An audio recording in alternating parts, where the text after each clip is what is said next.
আচ্ছা, আগের দিন আমরা ফাংশন করেছিলাম। আগের দিন আমরা কি করেছিলাম? ফাংশন করেছিলাম যে ক্রাট ফর স্টুডেন্ট, মানে স্টুডেন্ট গুলার জন্য একটা ক্রাট করছিলাম, ঠিক আছে? স্টুডেন্টের জন্য একটা ক্রাট ফাংশন বানাইছিলাম। তো কি কি আমাদের কাজ? ফাংশন বানাতে হবে। ফাংশন বানানোর পরে ইউআরএল এ কি করতে হবে? একটা রাউট সেট করতে হবে। ইউআরএল এ কি করতে হবে? একটা রাউট সেট করতে হবে। তারপরে যে এই ফাংশনটা যে বানাইছি এই ফাংশনটাকে ডিক্লেয়ার করতে হবে। তারপরে একটা নেম প্যারামিটার দিতে হবে, ঠিক আছে? তারপরে কি আছে? HTML file. এইচটিএমএল ফাইলে আমাকে টেমপ্লেট, মানে এইচটিএমএল ফাইল তৈরি করতে হবে, অথবা মানে যেটাকে আমরা বলি টেমপ্লেট মেকিং করা। তো টেমপ্লেট মেকিংটা গুরুত্বপূর্ণ, কারণ কি আমি বলছি ক্রাফট ফর স্টুডেন্ট, এখন র্যান্ডার দেখাইতে বলছি কিসে? Craft for student dot HTML, title dot HTML, title মানেই তো ক্রাফট ফর স্টুডেন্ট। তাহলে craft for student dot HTML এই নামে কি আমার টেমপ্লেটে কোনো ফাইল আছে? নাই। তাহলে আমরা বানাই ফেলি।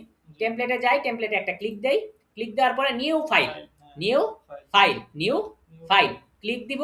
কিন্তু ক্লিক দেওয়ার আগে আমি এই ক্রাফট ফর স্টুডেন্টকে আগে কপি করব, ঠিক আছে? কপি করলাম। তো এইবার আমি কি করলাম? নিউ ফাইলে ক্লিক দিলাম, পেস্ট করে দিলাম ডট এইচটিএমএল। ওকে, তাহলে কি হলো?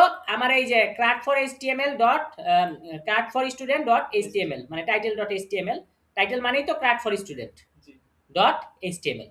বুঝতে পারছি? তৈরি হয়ে গেল। ওকে, তাহলে আমাদের কয়টা কাজ শেষ ভাই বলেন তো? না ভাই, আমাদের দুইটা কাজ শেষ। এক হচ্ছে ভিউয়ে মেক ফাংশন করা শেষ, দুইয়ে সরি এটাকে আমি এইভাবে না করে আমি যেহেতু যেটা যেটা করা শেষ সেইখানে আমরা টিক চিহ্ন দিয়ে দিই, ঠিক আছে ভাই? এটা করা শেষ, আর এই টেমপ্লেট মেকিংটা শেষ। তাহলে এই দুইটা আমাদের শেষ। আমাদের পেন্ডিং আছে কোনটা ভাই? এই যে ইউআরএল এর কাজটা, ঠিক আছে? ওকে, তাহলে আমাদের পরের ভিডিওতে দেখা হচ্ছে।